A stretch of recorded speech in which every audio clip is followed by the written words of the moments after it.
까지 했습니다. 네, 워싱턴 연결해서 자세한 이야기 들어보겠습니다. 박정훈 특파원, 미국이 트럼프 대통령이 또다시 강경해진 건가요? 네, 트럼프 행정부가 외교적 해법에 대해 심각하게 회의론을 갖기 시작했습니다.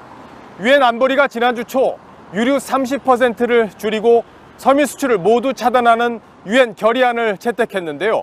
북한이 불과 나흘 만에 중장거리 미사일을 발사했습니다.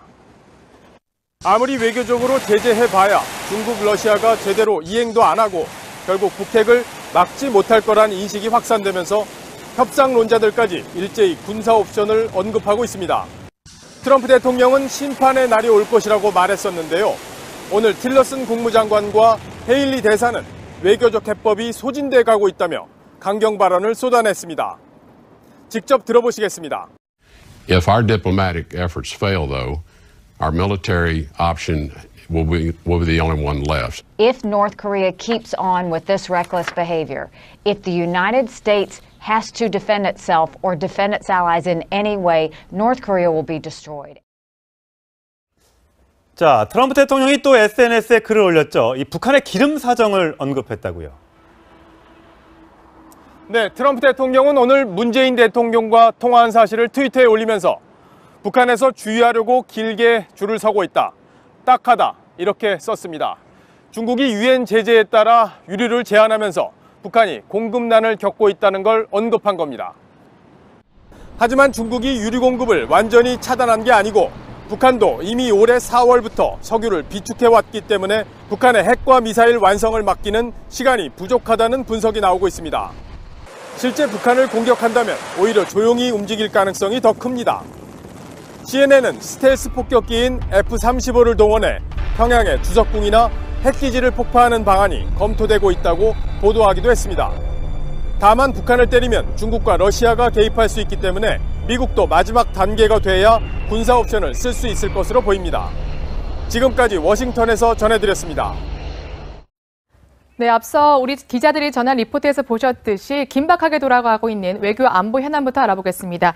김용남 전 의원, 이희로 자주국방 네트워크 사무국장과 함께합니다. 네, 안녕하세요. 네, 안녕하십니까. 네. 자, 일단 텔이라는 거, TEL. 어떤 장비인지부터 설명해 주세요. 북한이 여기에 미사일을 싣고 바로 발사했다는데 어떤 의미가 있는 겁니까? 네, 문자 그대로 이동식 미사일 발사 차량을 의미합니다. 기존에 우리가 과거에 미사일을 발사했을 때는 영화에서 보시는 것처럼 지하에 거대한 사일로라고 하죠. 이 사일로 안에서 미사일을 발사했는데 네. 이제 이 사일로는 고정돼 있기 때문에 적의 공격에 굉장히 취약합니다. 즉 미사일을 트럭에다 싣고 다니면서 언제 어디든 기습적으로 발사할 수 있도록 만든 장비가 바로 이 텔이라고 불리는 장비입니다. 근데 그게 이렇게 흔들리지는 않습니까? 아무래도 큰 미사일, 특히 대륙간 탄도 미사일 같은 걸 쏘아 올리려면 아무래도 진동이 심할 텐데 그래도 그게 가능한 겁니까? 생각보다 이것이 크게 어려운 기술은 아닙니다. 우리가 고속도로를 보면은 트럭에 무진동 차량이다라는 그런 것들이 많이 보이는데 미사일 발사 차량에도 이러한 무진동 기술, 즉 진동을 감소시키는 그 서스펜션이 잘 적용이 되어 있기 때문에 그렇군요. 이거 이렇게 옮겨 다니면서 발사를 할 수 있는 겁니다.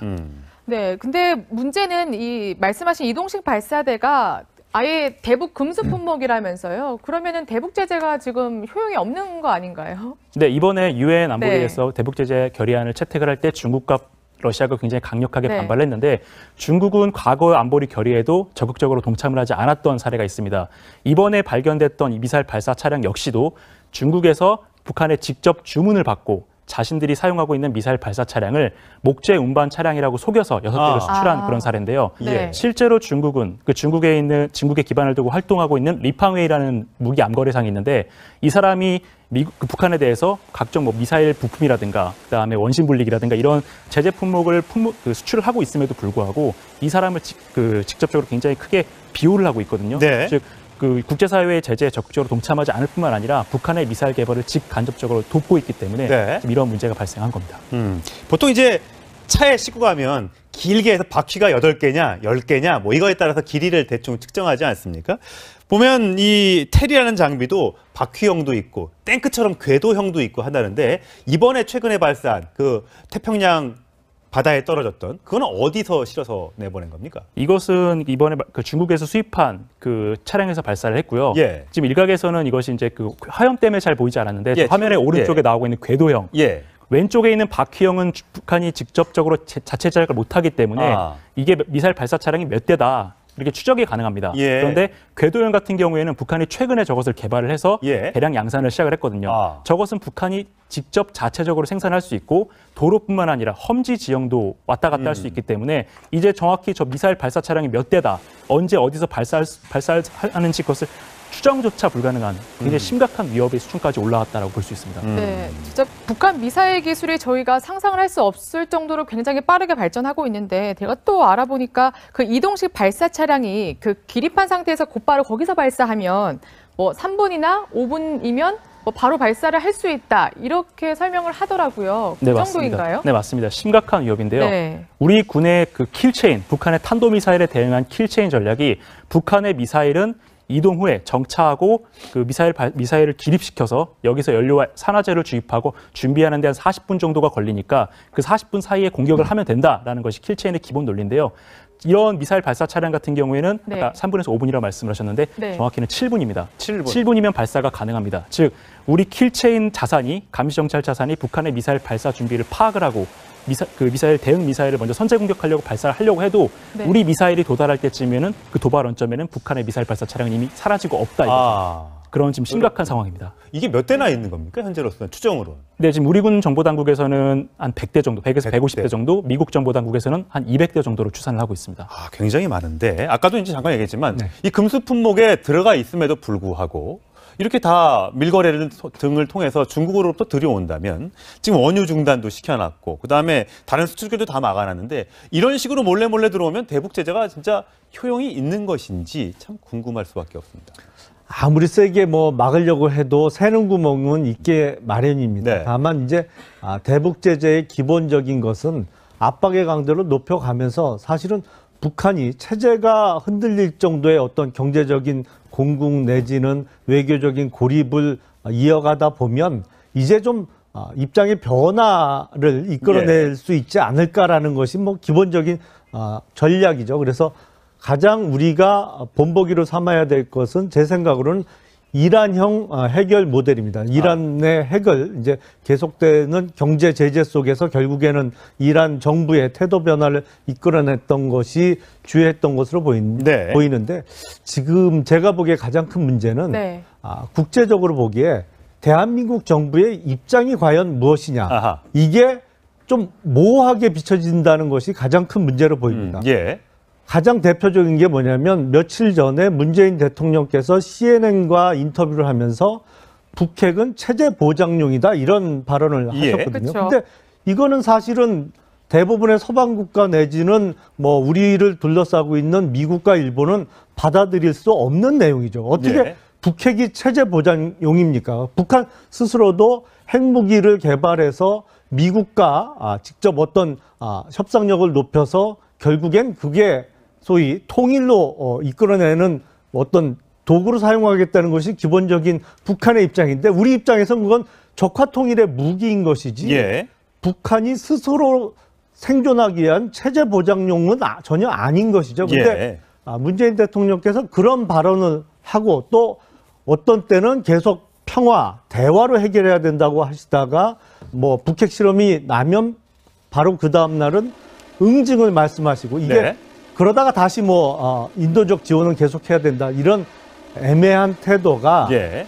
국제사회로부터 어떤 신뢰를 얻기가 좀 어려운 부분이 아닌가 예. 싶습니다. 지금 화면에 보시는 거 조금 전에 보셨지만 저 미사일이 그냥 고속도로 같은 데 바닥에서 그냥 쏘아 올리잖아요. 또 터널에서도 보면 저기 보면 저 뒤에 안 보이는 구멍 2개가 터널이잖아요. 갑자기 숨겨놨다가 갑자기 나와서 쏘아버리면 우리 아까 말하듯이 도발 원점을 타격할 수가 없는데 그럼 저건 우리 자산은 물론이고 미국의 감시 자산도 저거를 파악할 수가 없습니까? 네, 거의 사실상 불가능하다고 봐야 됩니다. 과거에는 아까 말씀드렸던 것처럼 이 미사일 발사 차량을 대부분 해외에서 수입을 했기 때문에 그 수입한 차량이 몇 대다라고 하면은 미사일 발사 차량이 몇 대고 동시에 몇 발 정도를 발사할 수 있을 것이다라고 추정이 가능했는데 이제 북한이 궤도식으로 자신들이 직접 개발한 이런 차량을 개발해서 대량으로 양산을 하면은 이러한 발사 차량이 몇 대인지 이제 추정조차도 불가능할 것이고 아까 말씀드렸던 것처럼 궤도형은 도로뿐만 아니라 산악지형, 약간 굴곡이 있는 그런 지형도 이동이 가능하지 않겠습니까? 그런 데서도 똑바로 쏠 수가 있는 거예요. 거기서 발사를 하게 되면은 이제는 언제 어디서 예측조차 하지 못한 곳에 미사일이 날아올 수 있기 때문에 굉장히 심각한 위협이라고 볼 수 있습니다. 네, 진짜 북한의 위협이 지금 정말 현실로 다가오는 것 같은데 이런 이제 긴박한 시기에 이제 문 대통령이 오늘 출국을 이제 오후에 한단 말이죠. 거기 유엔 이제 총회 참석을 하는데 트럼프 대통령도 만나고 아베 총리도 만날 텐데 좀 어떤 방법이 좀 필요하다고 보십니까 지금? 저는 앞서 말씀드린 대로 네. 문 대통령께서 좀 확고한 의지를 보여주어야 한다고 생각을 합니다. 네네. 그러니까 북한의 그러니까 북한이 사실상의 핵 보유국으로서의 지위를 인정받는 것은 절대로 용납하지 않겠다. 근데 지금 화면에도 보면 문재인 대통령이 어저께 트럼프 대통령과의 통화에서 도발하면 몰락의 길을 걸을 것이다. 또 이렇게 얘기를 했잖아요. 근데 문재인 대통령께서 말씀하시는 도발의 수준이 어떤 건지 저는 좀 궁금합니다. 이게 예. 정말 남한을 향해서 핵미사일을 쐈을 때를 도발로 삼는 건지 아니면 북핵, 사실상 지금 핵은 완성 단계로 보입니다만 네. 미국 본토에 이를 수 있는 대륙간 탄도미사일 ICBM에 완성을 해놓고 사실은 쏘지만 않고 있으면 도발을 안 했다고 판단하시는 건지 전 그 입장 자체가 조금 모호한 측면이 있고요. 네. 일단 우리는 지금 북한의 핵은 절대로 용납하지 않겠다는 강경한 메시지를 국제사회에 던지는 것이 가장 시급한 과제가 아닌가 싶습니다. 그렇군요.